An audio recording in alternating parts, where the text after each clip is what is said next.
ሰላምና ጤና ለእናንተ ይሁን ውድ የቻናሌ ቤተሰቦች፣ ዛሬ እጅግ በጣም አስደናቂ እናም ህይወትን ቀያሪ በሆነ የጤና መረጃ መጥቻለሁ።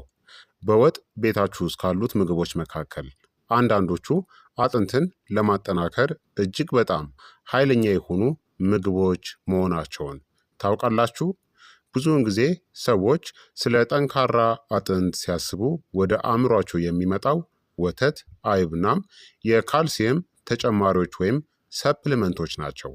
ነገር ግን በርካታ አትክልቶች አጥንትን የሚገነቡ ንጥረ ነገሮችን አጭቀው የያዙ በመሆናቸው አጥንታችሁ ለብዙ ዓመታት ጠንካራ፣ ተለዋዋጭ ወይም ፍሌክሲብል እናም ጤናማ ሆኖ እንዲቀጥል ሊረዱም ይችላሉ።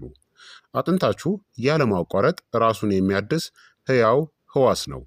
ጠንካራ ሆኖ ለመቀጠልም ካልሲየም፣ ቫይታሚን ኬ፣ ማግኒዥየም፣ ፖታሲየም እናም ሌሎች በርካታ ንጥረ ነገሮችን ይፈልጋል። መልካሙ ዜና ታዲያ ምንድነው? ተፈጥሮ እነዚህን ንጥረ ነገሮች በአትክልቶች አማካኝነት በብዛት ሰጥታናለች። ዛሬ አጥንታችሁን በተፈጥሯዊ መንገድ ለማጠናከር የሚረዱ 7 አስደናቂ አትክልቶችን እንቃኛለን። እንዲሁም እንዴት በትክክል እንደሚሰሩ በዝርዝር እንመለከታለን። እስከ መጨረሻው ድረስ አብራችሁ መቆየታችሁን እንዳትዘነጉ። ከመጀመራችን በፊት ግን እንኳን ወደ ቻናሌ በደህና መጣችሁ።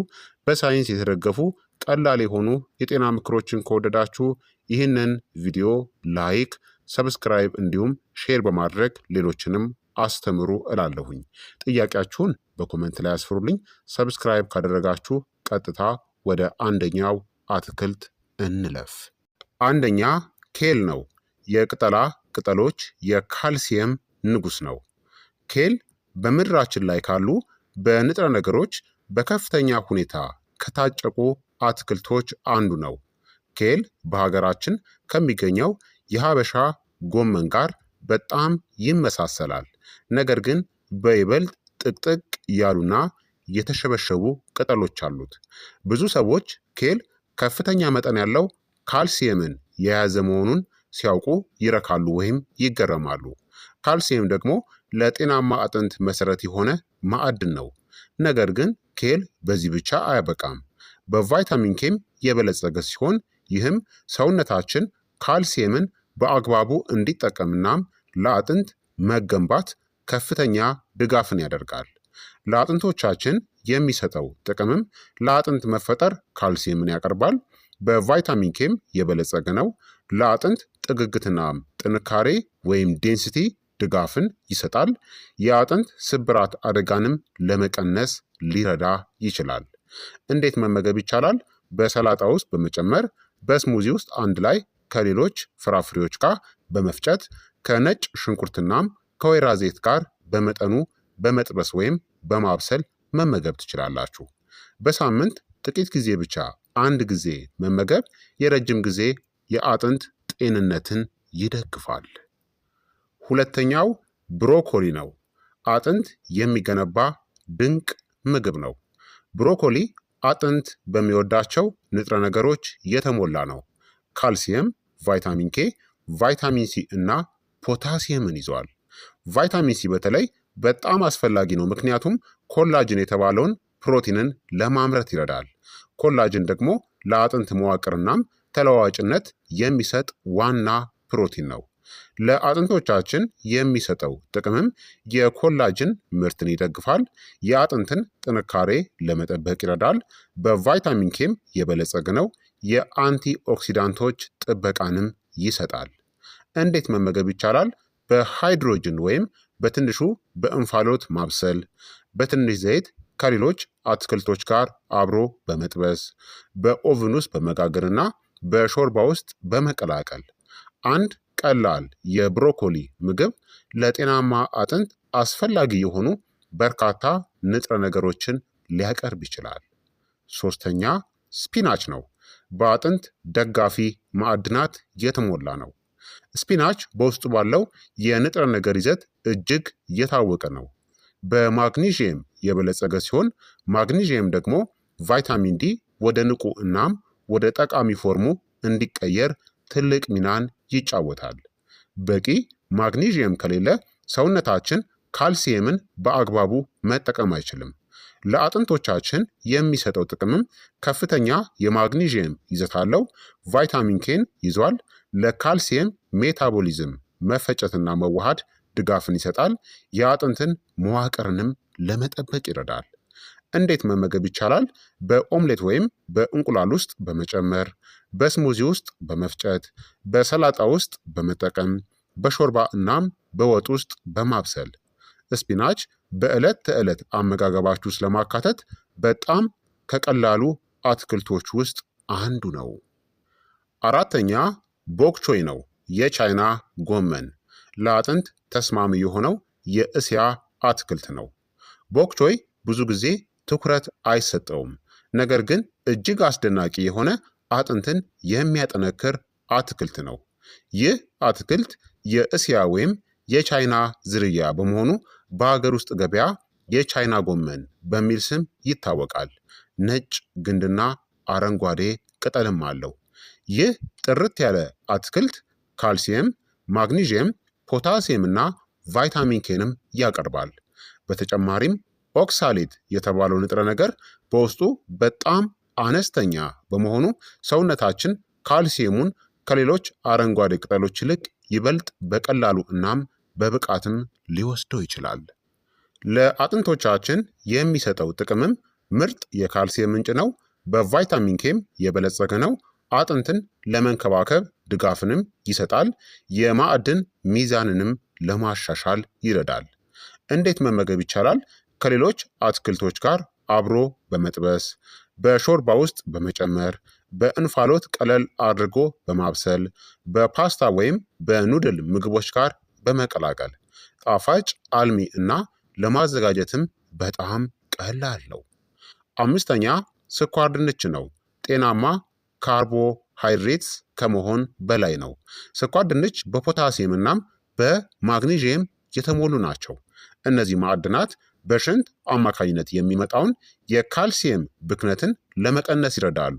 እንዲሁም አጠቃላይ የአጥንትን ጤንነትን ይደግፋሉ።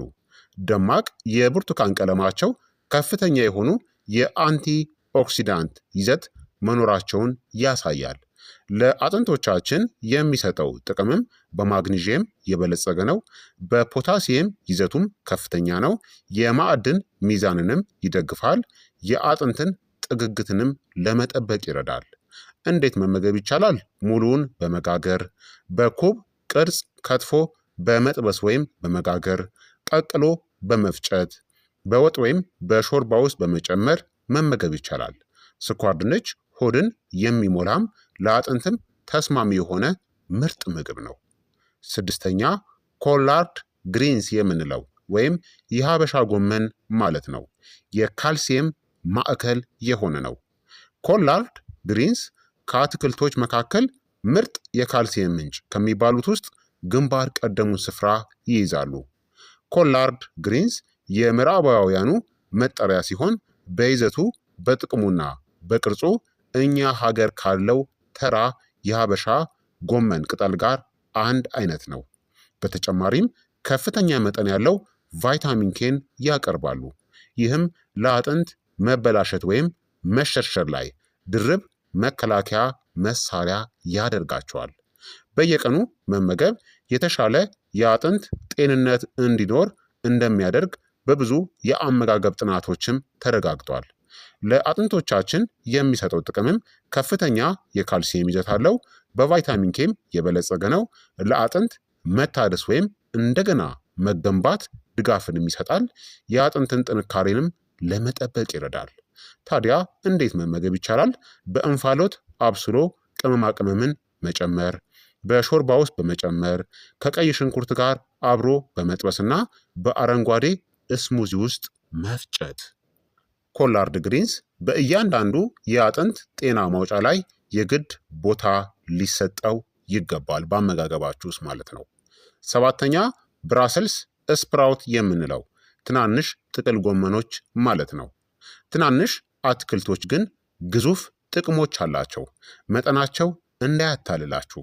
በአማርኛ የተለየ ነጠላ ስም የለውም።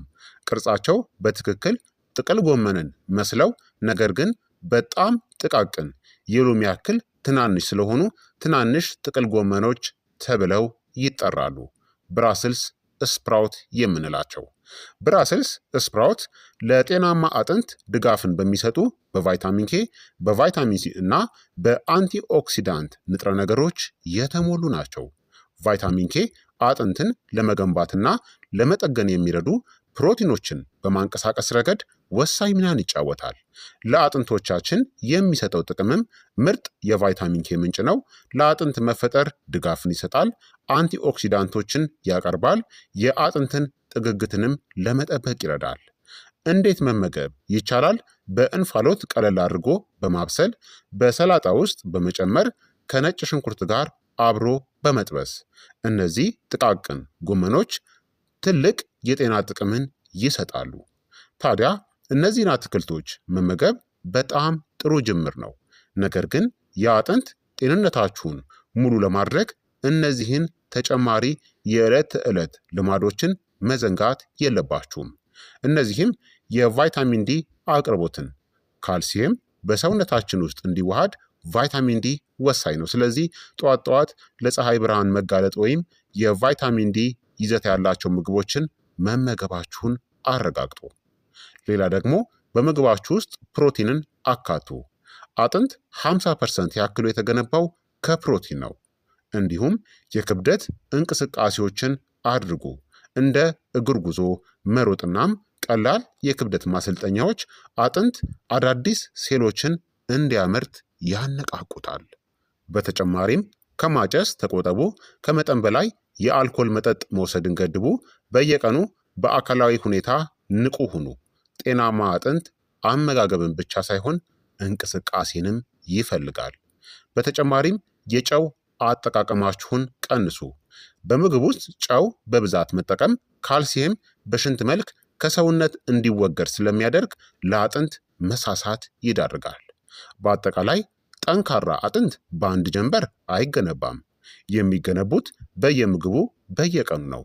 እነዚህን በንጥረ ነገር የበለጸጉ አትክልቶችን በሳምንታዊ የአመጋገብ ስርዓት ውስጥ በማካተት አጥንቶቻችሁ ጠንካራ እናም ተከላካይ ሆኖ እንዲቀጥል የሚያስፈልጉትን ካልሲየም፣ ቫይታሚን ኬ፣ ማግኒዥየም እና አንቲኦክሲዳንቶችን ይሰጡታል ማለት ነው። ታዲያ ዛሬ ለምታደርጉት ለእያንዳንዱ ጤናማ ምርጫ የወደፊት ማንነታችሁ በእጅጉ ያመሰግናችኋል። ታዲያ ከእነዚህ አትክልቶች ውስጥ የእናንተ ተወዳጅ የትኛው ነው? በብዛትስ የትኛውን ትመገባላችሁ? እስቲ መልሳችሁን በኮሜንት መስጫው ላይ አሳውቁኝ። ይህ ቪዲዮ ከጠቀማችሁ ላይክ ማድረግን፣ ለወዳጅ ለዘመዶቻችሁ ሼር ማድረግና ተጨማሪ ጠቃሚ የጤና ቪዲዮዎችን ለማግኘት ቻናሉን ሰብስክራይብ በማድረግ የደውል ምልክቱን ማብራት እንዳትረሱ። በሚቀጥለው ቪዲዮ እስከምንገናኝ ድረስ ጤናችሁ ይጠበቅልኝ።